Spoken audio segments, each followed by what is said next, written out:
L'H2S est un matériel radar qui équipe les bombardiers et permet de déterminer une position, de faire un homing et de bombarder un objectif, quelles que soient les conditions atmosphériques.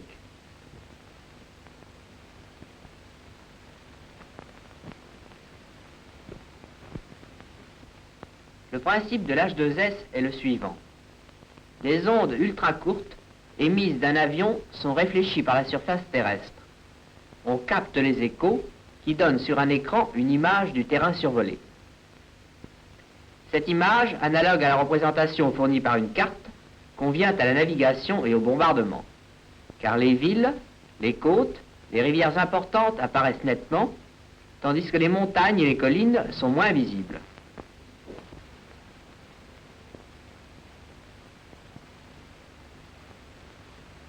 Pour comprendre le principe de l'H2S, étudions la réflexion de la lumière analogue à celle de l'onde électromagnétique.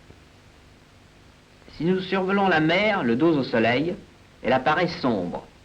La surface unie de l'eau se comporte comme un miroir et réfléchit la plupart des rayons solaires qui la frappent.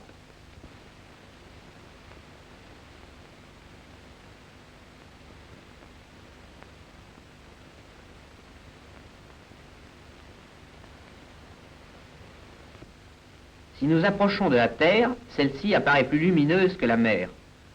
Une surface inégale réfléchit les rayons solaires dans toutes les directions et renvoie vers nous davantage de lumière.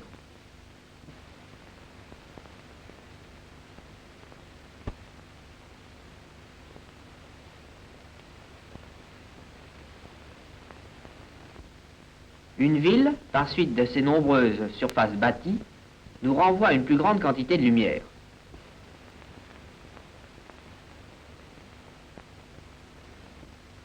Les ondes électromagnétiques se comportent de la même façon. Si d'un avion, on envoie sur l'eau une onde électromagnétique concentrée en un faisceau, comme ceci, elle se réfléchit loin de l'avion.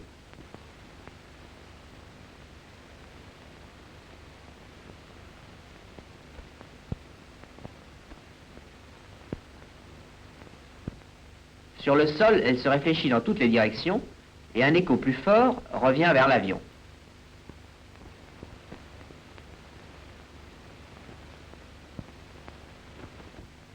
Si le faisceau frappe une zone construite, une grande partie revient vers l'avion, car les nombreuses surfaces unies renvoient un plus grand nombre de rayons réfléchis.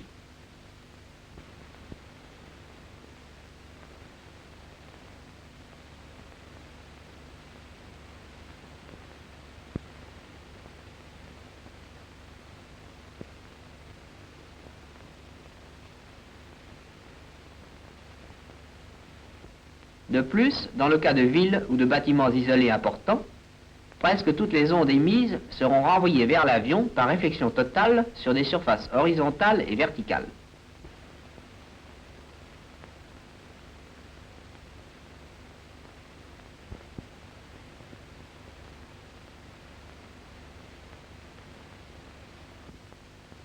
Dans la technique radar, les ondes électromagnétiques sont émises sous forme de trains d'ondes appelés impulsions.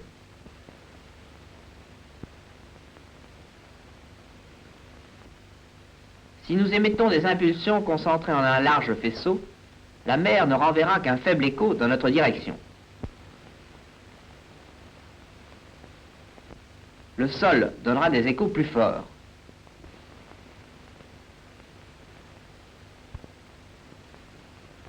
Les zones construites donneront des échos très puissants. L'H2S utilise ces propriétés.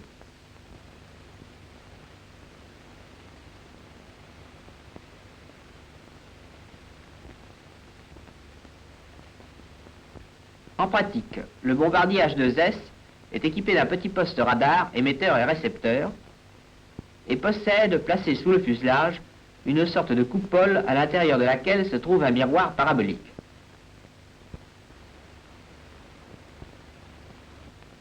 Ce miroir sert à la fois à l'émission et à la réception.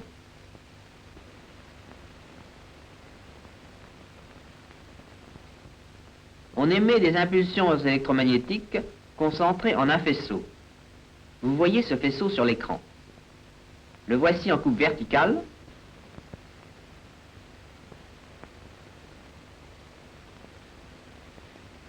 Le voici en coupe horizontale. Le miroir recueille également les échos renvoyés par la zone frappée par le faisceau. La fréquence d'émission des impulsions est de plusieurs centaines par seconde.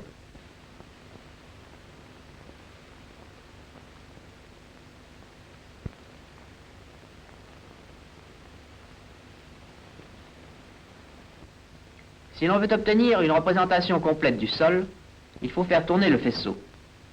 Pour cela, on fait tourner le miroir à la vitesse constante d'environ 1 tour par seconde.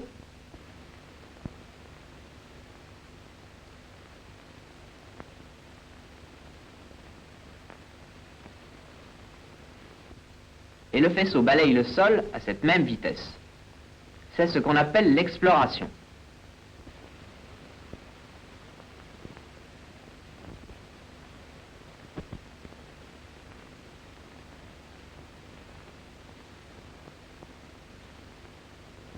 Pour matérialiser sur un écran les échos reçus et obtenir ainsi la représentation du sol, on emploie un oscilloscope cathodique.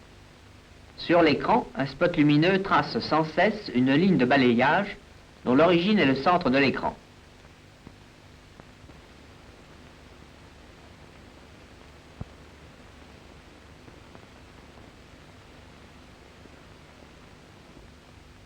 À chaque départ d'une impulsion correspond sur l'écran le début d'une nouvelle ligne de balayage.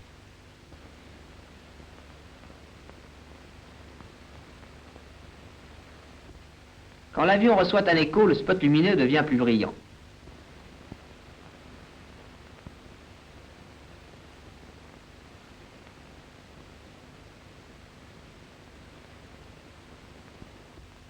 La distance qui sépare ce spot du centre de l'écran mesure l'éloignement du point qui a renvoyé l'écho.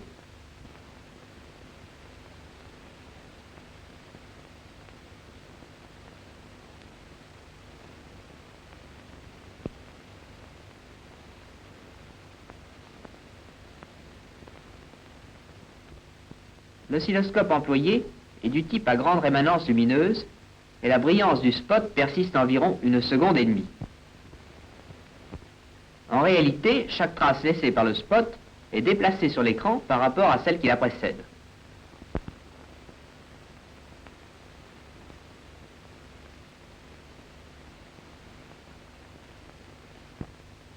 Il faut se rappeler qu'à chaque impulsion émise correspond une nouvelle trace et qu'il y a émission de plusieurs centaines d'impulsions par seconde.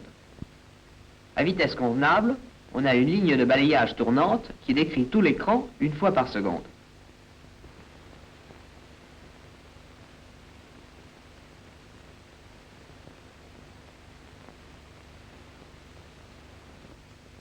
Cette ligne de balayage ou base de temps reste toujours parallèle au faisceau. On appelle ce type d'oscilloscope un PPI, Plan Position Indicator, ou oscilloscope panoramique.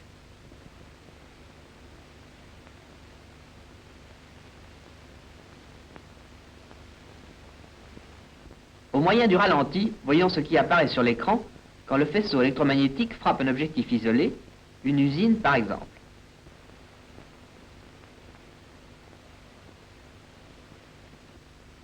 Le faisceau a 7 degrés d'ouverture.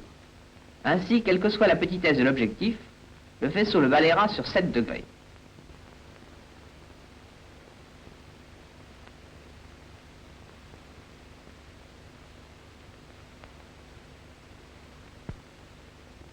Comme la base de temps est toujours parallèle à ce faisceau, la ligne de balayage sur l'écran repérera l'objectif sur 7 degrés d'ouverture.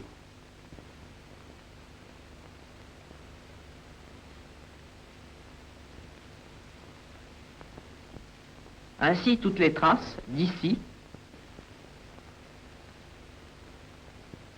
à ici présenteront une tache brillante à la même distance.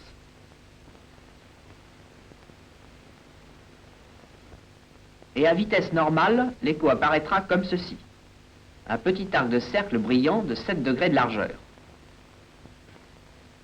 L'orientation de cette image par rapport au centre de l'écran correspond à l'orientation de l'objectif par rapport à l'avion.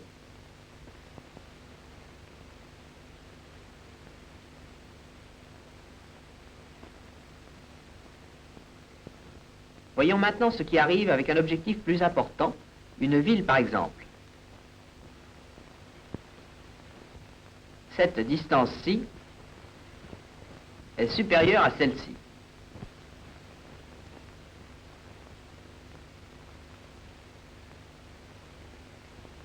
Et sur l'écran, nous aurons des échos faits de nombreux petits arcs de cercle qui s'étaleront en profondeur.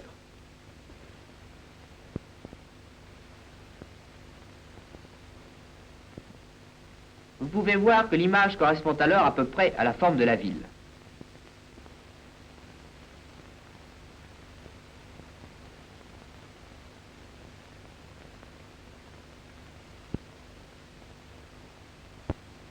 Ainsi, sur l'ensemble de l'écran, on obtient une sorte de carte du pays survolé.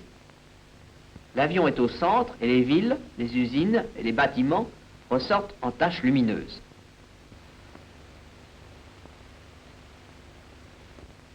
Avec le matériel actuel, les surfaces bâties apparaissent à une distance d'environ 30 000. Rappelez-vous que l'eau ne renvoie en direction de l'avion que très peu d'énergie. Aussi, quand on approche de la mer, celle-ci apparaît nettement en sombre, ici, sur le haut de l'écran. Par contre, la Terre forme une tache brillante en dessous.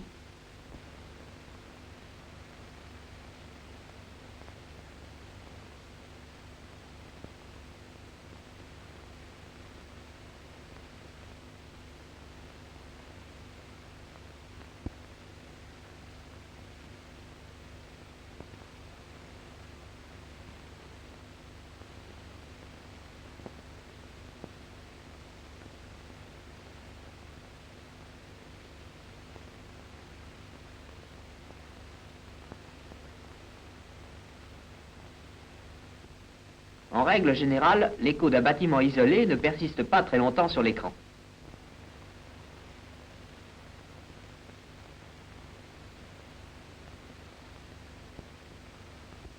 Il est facile de le comprendre. Si la position de notre avion est telle que le faisceau frappe le bâtiment à peu près à angle droit, l'énergie réfléchie revient vers nous.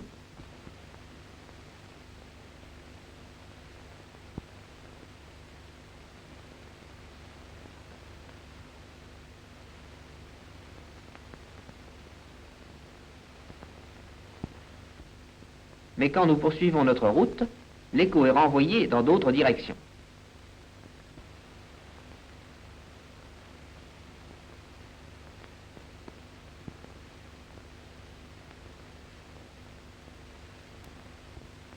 Dans le cas d'une ville, on doit encore tenir compte d'un autre phénomène. À grande distance, le faisceau peut balayer cette ville sous un faible angle de site, et seules les surfaces verticales les plus proches sont touchées, tandis que la partie éloignée de la ville se trouve dans une zone d'ombre et ne renvoie que des signaux faibles. Ainsi, sur l'écran, on ne recevra que les échos des surfaces verticales les plus proches, et l'image de la ville ne formera sur l'écran qu'un seul arc lumineux.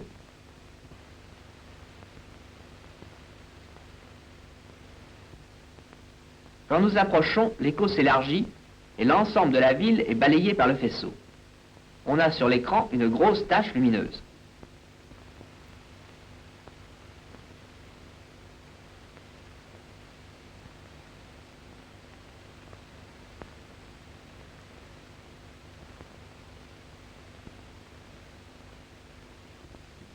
Cette tache persiste sur l'écran, contrairement à ce qui se passe pour un bâtiment isolé, car elle est formée de nombreux arcs lumineux.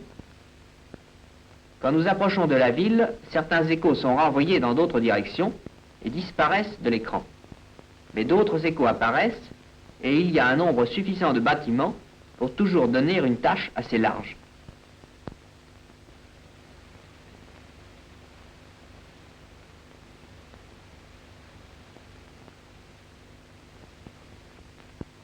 Ainsi, à grande distance, un seul arc peut représenter soit une ville, soit un édifice isolé. Mais à mesure qu'on se rapproche, on peut faire la distinction entre les deux.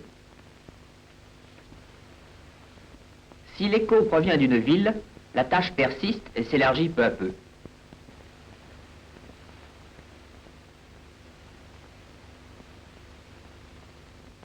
Tandis que si l'écho provient d'un bâtiment isolé, il ne persiste pas. Il apparaît 3 ou 4 fois, puis disparaît, et même s'il apparaît à nouveau, il ne s'élargit plus.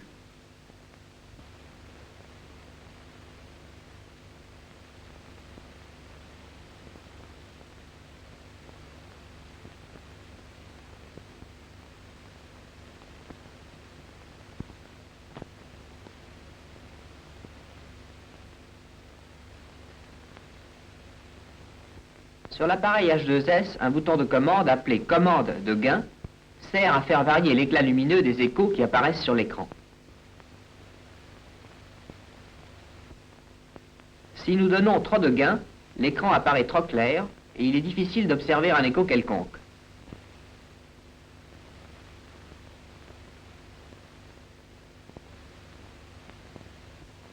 Mais si nous le diminuons, on obtient la représentation du terrain alentour, où les villes et les bâtiments isolés apparaissent en taches plus claires.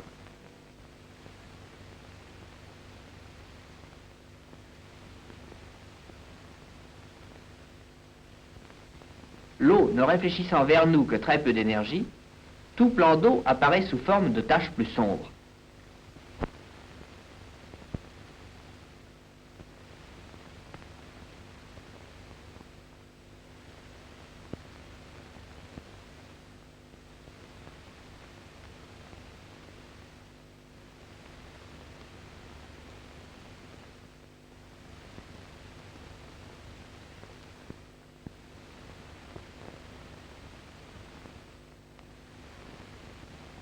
Dans la deuxième partie de ce film, nous étudierons en détail l'utilisation en vol du H2S.